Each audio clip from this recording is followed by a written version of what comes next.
नमस्कार, the SD news देख रहे हैं आप और आपके साथ मैं हूं Devashish Kumar. The SD news के खास कार्यक्रम बोली नेताजी में आप सबका स्वागत है। उम्मीद है कि आप अपने घर पर होंगे, अनलॉक का पूरी तरह से पालन कर रहे हो, स्वस्थ होंगे और सुरक्षित होंगे।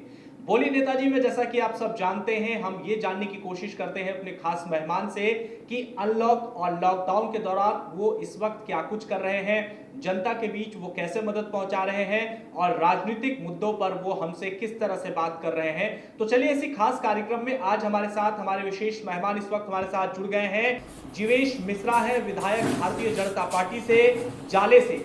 जीवेश जी, बहुत स्वागत है हमारे इस खास कार्यक्रम में आपका। जी, आपको भी धन्यवाद। धन्यवाद सर।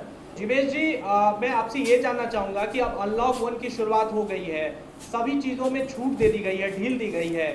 लॉकडाउन के वक्त आप हमारे साथ इस वक्त पहली बार जुड़े हैं। मैं आपसे ये जानना चाहूंगा कि लॉकडाउन में आपने कैसे समय बिताया, क्या कुछ किया और जनता तक आप कैसे मदद पहुंचा रहे थे, मुझे ये जानकारी चाहिए पहले। जी, लॉकडाउन में तो उस समय सबसे बड़ी नीड थी कि जो लोग क्षेत्र के अंदर जो नीडी थे, जो विधवा हैं, जिनके पास राशन कार्ड नहीं था, दिव्यांग हैं, विकलांग माने जो दिव्यांग लोग हैं थे, और जो भी ऐसे बुजुर्ग जिनके बच्चे उनके साथ नहीं रह रहे हैं, बाहर रह रहे थे, उन सभी लोगों की सूची बनाकर हमने सभी घर तक मोटे अनाज को पहुंचाने का काम अपने पार्टी के युवा साथियों के द्वारा, युवा मोर्चा के साथियों के द्वारा हमने लगातार किया।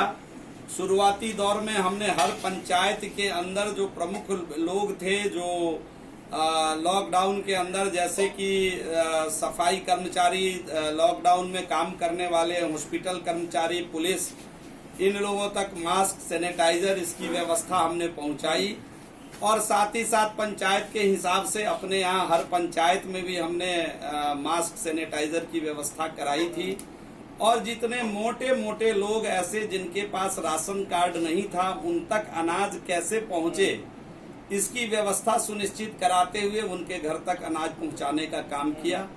जो लोग बाहर रह रहे थे उनके संपर्क, वो भी हमसे संपर्क कर रहे थे। कई राज्यों में चूंकि हमारे पार्टी की सरकार है, तो जहां जहां हमारी पार्टी की सरकार थी वहां हमने अपने स्तर से बात करके, अपने संगठन के जिला अध्यक्ष जी से बात करके, जैसे सूरत है, बड़ौदा है, और उन जगहों पर उनसे बात करके अपने लोगों को मदद मुहैया कराने का प्रयास किया।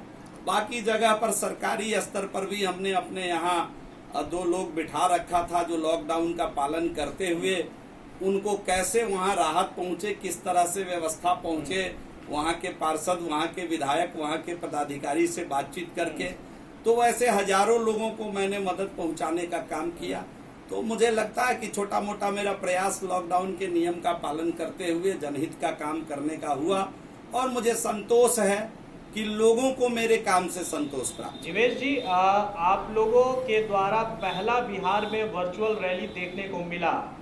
इससे पहले वर्चुअल रैली की कम से कम कह सकते हैं कि एक जो भारतीय जनता पार्टी ने किया है। मैं आपसे ये जानना चाहूँगा, चूंकि आप भारतीय जनता पार्टी के नेता हैं, बहुत पुराने नेता रहे हैं, मुझे ये बताइए कि आप वर्चुअल रैली को कितना सफल मान रहे हैं। देखिए, वर्चुअल रैली तो बहुत सफल रही। आप ही लोगों का आकलन आया कि भारतीय जनता पार्टी के अनुमान से ज्यादा लोग वर्चुअल रैली से जुड़ गए, ये तो आप लोगों ने भी बताया। तो वर्चुअल रैली तो काफी सफल हुई। कोई रैली हम करते तो ज्यादा से ज्यादा 3, 4, 5, 7 लाख लोग इसमें जुड़ते, और इसमें 14 लाख से अधिक लोगों ने डायरेक्ट इसको सुनने का काम किया, और कई लोग यूट्यूब, ट्विटर के माध्यम से भी इसको सुनने का काम किया। तो हम समझते हैं कि यह रैली, तो जो हम लोग रैली करते थे, लोगों को बुलाकर ले जाना, और लोग अपनी इच्छा से जाते थे इस रैली को देखने, अपने नेता को सुनने, हम समझते हैं कि उससे बड़ी संख्या में लोग हमारे नेता की लोकप्रियता और हमारे पार्टी के संगठनात्मक ढांचे के कारण बड़ी संख्या में लोग जुड़कर सुनने का काम किए। तो हम समझते हैं कि बहुत पार्टियों को तो इतना फॉलोअर नहीं है जितने लोग हमारे नेता को सुनने का काम उस दिन किया। तो आप लोगों ने जो रिपोर्ट किया है, उस आधार पर भी हम कह सकते हैं कि वर्चुअल रैली जो है, वर्चुअल आप रैली कहिए या हम जनसंवाद कहते हैं, बिहार जनसंवाद, वो काफी सफल पर रहा। जी आप ऐसा चलिए, कह आप सकते नेता हैं उस पार्टी के, तो आपने सफल कहा है, लेकिन मुझे ये बताइए कि आपकी जो विपक्ष की पार्टी है आरजेडी, उन्होंने कहा है कि बीजेपी कोरोना संकट को भूलकर, प्रवासी मजदूरों के दर्द को भूलकर गरीबों के लाश पर जश्न मनाने का काम उन्होंने किया, और जिसके विरोध में उन्होंने ताली और हैं। थाली बजाया। ये जन संवाद जो है वो माने जश्न मनाने का काम था क्या? जिनके समझ में नहीं ये बात आती, जरा उनसे तो पूछिए कि 52 दिन कहाँ थे? दिल्ली के 5 सितारा होटल में क्या कर रहे थे? 52 दिनों में अपने नेता प्रतिपक्ष थे, बिहार के प्रिंसिपल सेक्रेटरी को कितने बार पत्र लिखा कि मुझे आने का परमिशन बिहार में दीजिए कि मैं अपने क्षेत्र के लोगों की मदद कर सकूं। उन्होंने कितने पत्र लिखा है बिहार की सरकार को? और ये जब बिहार पर संकट आया है, बिहार के बाहर 5 सितारा होटल में आनंद मनाने वाले लोग अगर इस तरह का आरोप लगा रहा है तो उनसे कह दीजिए कि अब तो थाली पीटने का भी मौका जनता देने वाली नहीं है। 4 महीने के बाद उनको छाती ही पीटना पड़ेगा। जो जनादेश आने वाला है, लोगों में जो नरेंद्र भाई, आदरणीय प्रधानमंत्री नरेंद्र भाई मोदी जी के कार्य के प्रति क्षेत्र में जो संतोष है, लोगों के अंदर जो हमारे बिहार के मुखिया आदरणीय नीतीश कुमार सुशील मोदी जी के कार्य के प्रति जो संतोष है, उसका परिणाम 4 महीने के बाद यही आने वाला है कि मान्यवर तेजस्वी यादव जी को केवल और केवल छाती ही पीटना पड़ेगा, थाली पीटने लायक भी वो नहीं रह जाएंगे।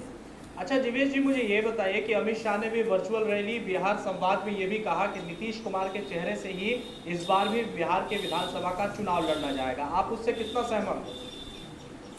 आप देखिए, अब क्यों इस प्रश्न को बार बार कर रहे हैं? हमारे नेता ने तो जब वैशाली के अंदर रैली थी, बड़ी जनसभा था, उस मंच से हमारे नेता ने कह दिया कि हमारा चेहरा नीतीश कुमार जी होंगे और हम उनके नेतृत्व में ही बिहार का चुनाव लड़ेंगे।